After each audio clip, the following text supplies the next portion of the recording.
5 buah negeri terkesan akibat banjir. Kalau berdasarkan data yang dirujuk di Jabatan ataupun portal info bencana JKM, setakat hari ini ataupun setakat detik ini 33,000 mangsa, lebih 33,000 mangsa berada ditempatkan di sejumlah 252 pusat pemindahan sementara.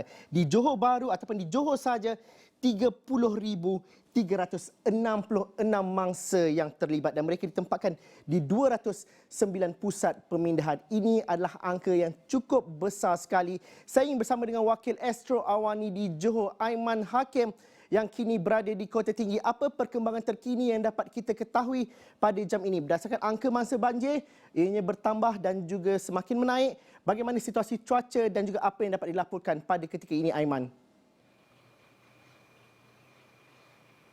Baik, terima kasih Jul. Jadi pada ketika ini saya berada di Bandaraya Kota Tinggi, yang mana kalau dapat dilihat beginilah realiti dan keadaan sebenar yang melanda daerah ini, khususnya di Bandaraya Kota Tinggi ini, yang mana kalau saya perkatakan paras air di beberapa kawasan, khususnya di kawasan ini, bandaraya ini dah pun meningkat sehingga ke paras lutut saya, dan ini mengakibatkan banyak daripada kawasan-kawasan kedai, premis-premis perniagaan telah pun dimasuki air. Sejak daripada 2 hari yang lepas sebenarnya Zul, mereka dah mengalami kejadian banjir ini.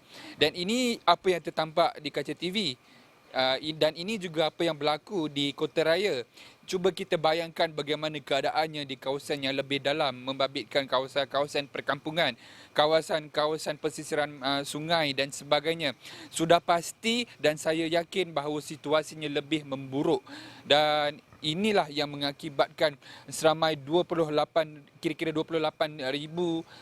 mangsa dah pun terjejas di seluruh Johor, dan membabitkan Kota Tinggi sendiri pun dah mencecah hingga ke hampir mencecah angka 3,000, dan mungkin dijangka angka ini akan meningkat dari semasa ke semasa berdasarkan cuaca pada ketika ini yang kita dapat lihat gerimis memang tak berhenti-henti sejak daripada tengah hari tadi Zul sebenarnya, dan ini dijangka akan membawa kepada sebelah malam dan disusuli pula dengan fenomena air pasang besar, dan mengakibatkan angka itu mungkin dijangka lebih meningkat daripada semasa ke semasa, Zul.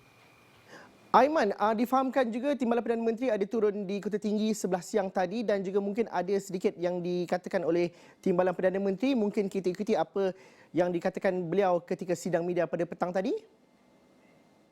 Kita telah menghantar wang bantuan 10 juta ringgit setakat ini untuk kali ini, ya. Dan saya dimaklumkan oleh Ahli Parlimen Kota Tinggi tadi bahawa Selimut, Bantal dan Tilam tidak mencukupi. Tok Pengarah Najma telah memberitahu DO agar pembelian dilakukan segera, dan pembayaran kepada Jawatankuasa Banjir Daerah akan kita lakukan segera sebagai tindakan pantas oleh Najma bagi menyelesaikan masalah kekurangan itu. Itu apa yang diungkapkan oleh Timbalan Perdana Menteri dalam sidang media petang tadi. Tapi Aiman, bagaimana di media sosial juga ada mengatakan bahawa ada beberapa pusat pemindahan sementara kurang selesa, terpaksa berhimpit dan sebagainya.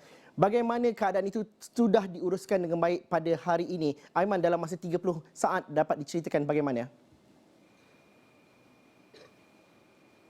Baik, memang kita dapati bahawa di media sosial memang dah tular pun banyak PPS dah pun penuh dan sebagainya, dan tak dapat memuat lagi jumlah mangsa.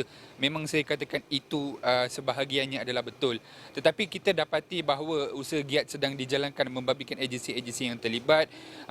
Kita bercerita mengenai bantuan makanan. Bantuan makanan setakat ini masih mencukupi walaupun keperluan PPS itu tidak dapat menampung jumlah yang ramai. Tapi saya yakin dan percaya bahawa jumlah PPS ini masih lagi boleh ditambah, kerana kita dapat lihat banyak lagi premis-premis ataupun dewan dan juga sekolah yang boleh dibuka untuk kegunaan mangsa-mangsa banjir ini sekiranya perkara itu menjadi bertambah serius. Contohnya di Kota Tinggi kita dapat lihat ada banyak buah sekolah yang boleh dibuka untuk menempatkan mangsa-mangsa banjir, dan ini mungkin salah satu tindakan penyelesaian yang patut dibuat oleh agensi-agensi yang terlibat yang menguruskan mangsa banjir ini.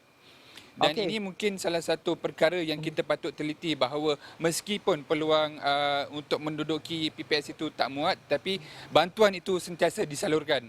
Zul. Bantuan itu sentiasa disalurkan. Terima kasih Aiman atas perkembangan itu. Tapi kemaskini terkini daripada info bencana JKM, 30,000 mangsa di Johor yang ditempatkan di 209 pusat pemindahan sementara pada ketika ini. Ramalan hujan akan berterusan di Johor dan perincian dan juga bantuan akan terus disalurkan bagi mereka di sana. Itu akan kami bawakan dari masa ke masa di Astro. Awal ni